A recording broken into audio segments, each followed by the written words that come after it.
প্রতিবারের মতো আপনাদের সামনে আবারও আসলাম।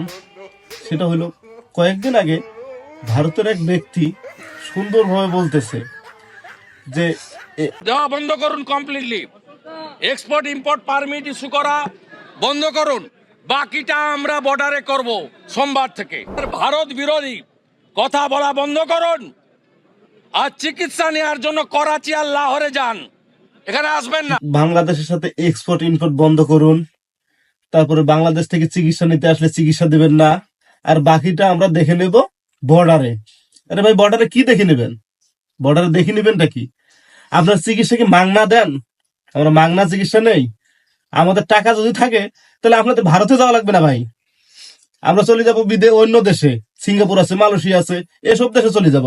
আপনি কথা বলেন, কথা সুন্দর মতো বলেন। আর চিকিৎসা তো একটা মহৎ কাজ ভাই, চিকিৎসা একটা মহৎ কাজ। এই মহৎ কাজের সাথে এরকম বাড়াবাড়ি রাজনৈতিক বিষয় অন্য